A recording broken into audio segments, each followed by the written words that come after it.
ఎన్ని కేసులు పెట్టినా అన్ని కోర్టుల్లోనూ బెయిల్ మూవ్ చేసుకుని నెమ్మదిగా బెయిల్లు తెచ్చుకుని జామీందారులను పెట్టుకుని బయటకు రావాలి. ప్రొసీజర్ ప్రకారమే జరగాలి.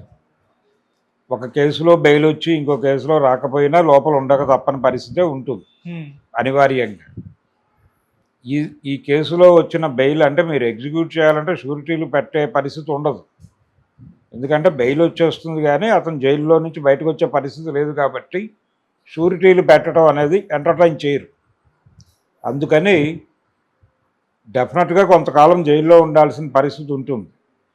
అయితే ఈ ప్రెజర్కి పొలిటికల్గా ఒక లొంగుబాటు కార్యక్రమం ఉంటుంది.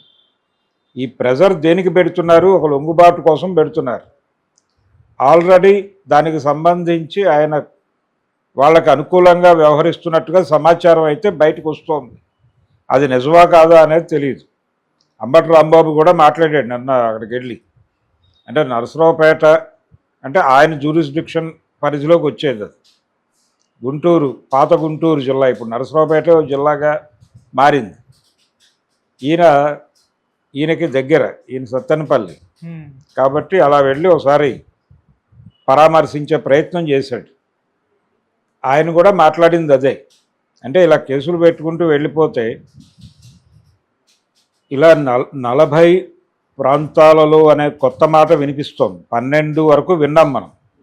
40 కేసులు అంటే పెద్ద ఫిగరే.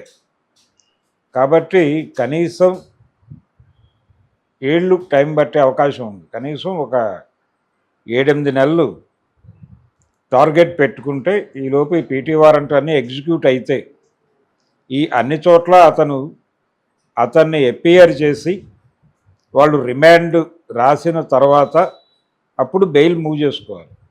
లేదు ఈ కేసులో ఉన్న ప్రతి చోట యాంటిసిపేటరీ తీసుకోవటం ఇప్పుడు అనవసరం. ఎందుకంటే ఆల్రెడీ కస్టడీలో ఉన్నాడు కాబట్టి 2 ప్రయత్నాలు జరగచ్చు సైమల్టేనియస్గా. జరిగి ఇతన్ని ఏదో పద్ధతిలో బయటకు తీసుకురావడానికి లీగల్ ప్రొసీజర్ ఆల్రెడీ మొదలై ఉంటుంది. అయితే పొన్నవోలు సుధాకర్ రెడ్డితో ఇది వర్కౌట్ అవ్వదేమో అని నా పర్సనల్ ఒపీనియన్. వీళ్ళు ఒక పర్సనల్ లాయర్ని ఎవరన్నా ఇన్వాల్వ్ చేస్తే పెద్ద లెవెల్లో కొంత వర్కౌట్ చేసే అవకాశం ఉంది. దానికేమీ చంద్రబాబు గారికి తీసుకొచ్చినట్టుగా ఎక్కడి నుంచో ఎవరినో తీసుకురానక్కర్లేదు. ఇక్కడ లోకల్గా కొంతమంది సమర్థవంతమైనటువంటి న్యాయవాదులు ఉన్నారు. వాళ్ళ మీద కొంచెం డిపెండ్ అయ్యి, అంటే న్యూట్రల్గా వెళ్ళాలనుకుంటున్నాడు కాబట్టి, ఆయన తెల్ల జెండా ఎగరేసి ఉన్నాడు కాబట్టి, ఏ రకమైన రాజకీయాలతోనూ నేను అసోసియేట్ అయి లేను, ఉండను అని కూడా చెప్పాడు కాబట్టి ఆ స్టాండ్ మీద నిలబడటానికి పొన్నవోలు అపియరెన్స్ ఇవి కొంత ఇబ్బంది కలిగించవచ్చు. అలాగే వైసీపీ ఇంటర్వెన్ అవటం ఈ విషయంలో అంబటి రాంబాబు మాట్లాడినా, లేదు జగన్మోహన్ రెడ్డి మాట్లాడినా, ఎవరు మాట్లాడినా అది ఈ కేసులో అతను లోపల వ్యవహరించాలి అనుకుంటున్నటువంటి పద్ధతికి ఇబ్బంది కలిగించేది. అతను ఆల్రెడీ లీక్ చేశాడని చెప్తున్నాడు. అతను లీక్ చేశాడో లేదో తెలియదు, కానీ ఆ లీకేజీకి సంబంధించిన వార్తలు అయితే ఆగట్లేదు. రకరకాల పేర్లు చెప్తున్నాడు ఆయన. సజ్జల పేరు, ఆయన కుమారుడి పేరు, ఇవన్నీ చెప్పేస్తున్నాడు. నేరుగా సీఎం దాకా తీసుకెళ్ళి, అంటే అప్పటి సీఎం, అప్పటి వైఎస్ఆర్సీపీ అధినేత వారి దాకా దీని వేళ్ళు వెళ్ళే ఛాన్సెస్ ఉన్నాయి. అలాగే ఈయన ద్వారా ఆయన ఎవరెవరిని టార్గెట్ చేశాడో, అంటే ఒక స్కీమింగ్ కనిపిస్తుంది.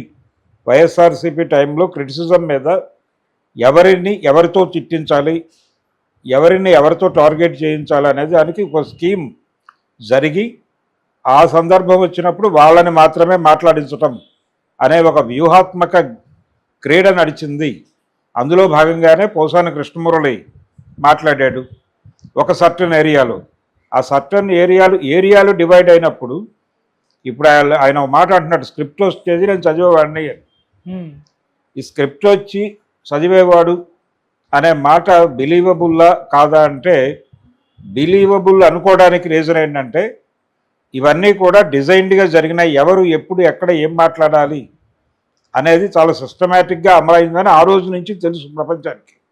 అంటే పర్టికులర్గా ఈ సెక్షన్ గురించి మాట్లాడాలంటే ఇతను మాట్లాడాలి, పవన్ కళ్యాణ్ గురించి మాట్లాడాలంటే పేరు నాని మాట్లాడాలి, లేదు తెలుగుదేశం మీద దాడి జరగాలంటే తెలుగుదేశంలో పర్టికులర్గా నందమూరి ఫ్యామిలీని టార్గెట్ చేయాలి అంటే కనుక కొడాలి నాని ఆర్ వల్లభనేని వంశీ వాళ్ళిద్దరితో మాట్లాడించాలి. ఇలా ఎవరు దేని గురించి ఎక్కడ మాట్లాడాలి అనేది డిజైన్డ్ అని అనుకున్నప్పుడు స్క్రిప్ట్ కూడా పంపించుంటారేమో అని అనుమానం రావడంలో తప్పేం లేదు. సో అనుమానానికి ఆస్కారం ఇచ్చే లెవెల్లో వాళ్ళ యాక్టివిటీ నడిచింది గత ప్రభుత్వ హయాంలో. అందుకని ఇవన్నీ కేవలం పుకార్లే అని కొట్టిపారేయలేని పరిస్థితి. దీన్ని ప్రాథమిక సమాచారంగా స్వీకరించి కేసులు పెడితే చాలామంది ఇన్వాల్వ్ అయ్యే ప్రమాదం ఉంది. అందుకని పోసాని కృష్ణమూర్తి ఇంటెన్షనల్గా చెప్పాడా లేకపోతే అతని చేత చెప్పించారా అనేది కూడా చూడాలి. చాలా సందర్భాల్లో చెప్పించడాలే ఉంటాయి. ఇప్పుడు కొన్ని కేసుల్లో కన్ఫెషన్ స్టేట్మెంట్లు మేజిస్ట్రేట్ దగ్గర రికార్డ్ చేయిస్తారు. మేజిస్ట్రేట్ గారు తలుపులన్నీ మూసేసి అందరినీ బయటికి పంపించేసి తను బెంచ్ గుమాస్తా ఎవరైతే ఆ కన్ఫెషన్ స్టేట్మెంట్ ఇవ్వదలుచుకున్నాడో ఆ నేరస్తుడు మాత్రమే ఉండి నీకు ఈ వాతావరణంలో ఈ మాటలు ఎవరూ వినటం లేదు అని నమ్మకం కుదిరిందా అని అడిగి అప్పుడు మాట్లాడించి రికార్డ్ చేస్తారు. ఆ రికార్డ్ చేసిన సందర్భంగా చెప్పిన విషయాలను కూడా కాంట్రడక్ట్ చేస్తూ ట్రయల్ అప్పుడు ఓపెన్గా మాట్లాడవచ్చు అని ఒక అవకాశం ఉంది ప్రిజనర్కి. కేసుల్లో పెట్టినాడు కన్ఫెస్ అయినప్పటికీ ఈ కన్ఫెషన్ నా చేత బలవంతంగా చేయించారు, ఆ రోజున మేజిస్ట్రేట్ దగ్గర రికార్డింగ్కి వెళ్ళటానికి ముందు కూడా నన్ను బెదిరించారు, అందుకని నేను నేరాన్ని నా మీద వేసుకుని మాట్లాడాను, కానీ వాస్తవం అది కాదు, నేను కంటెస్ట్ చేయదలుచుకుంటున్నాను అని ట్రయల్ రోజు నువ్వు చెప్పుకోవాల్సింది ఏముందా ఉందా అని జడ్జి గారు అడిగినప్పుడు చెబితే ఆ పాత కన్ఫెషన్ స్టేట్మెంట్ని తీసి అవతల పడేసి ఫ్రెష్గా ట్రయల్ ఓపెన్ చేస్తారు. అంతే తప్ప మొండిగా నువ్వు ఆ రోజు ఏది మాట్లాడావో అదే ఫైనల్ అని శిక్షలు వేయరు. ఇది కోర్టు ప్రొసీజర్. అందుకని ఇప్పుడు ఎన్ని తాపత్రయపడ్డా ఎన్ని చేసినా ఫైనల్ హియరింగ్లో ఇవన్నీ నిలబడతాయా అనేది అనుమానమే. అందుకని అక్కడ కూడా నిలబెట్టుకునేంత కసరత్తు చేయగలరా డిపార్ట్మెంట్ వారు అనేది చూడాలి. ప్రస్తుతానికైతే వాళ్ళు దెబ్బకి దయ్యం జడిసింది అనే లెవెల్లో రకరకాలుగా ప్రచారం చేస్తున్నారు. అలాగే కూటమిని భుజాన మోసేటువంటి మీడియా కూడా వాళ్ళు వ్యవహరిస్తున్న తీరు, వాళ్ళు మాట్లాడుతున్న పద్ధతి, వాళ్ళు తమ్నైళ్లు పెడుతున్న పద్ధతి, అరెస్టు చాలదు నాలిక కొయ్యాలి అని ఒక మెయిన్ స్ట్రీమ్ మీడియా హెడ్డింగ్ పెట్టింది. అది తమ్నైలే కావచ్చు కాక, బహుశాని అరెస్టు చాలదట వాళ్ళకి, నాలిక కొయ్యాలి అని తమ్నైల్ పెట్టాడు. ఏది ఆ ఛానల్ హెడ్ మాట్లాడుతున్నటువంటి వీడియోకి. ఓకే.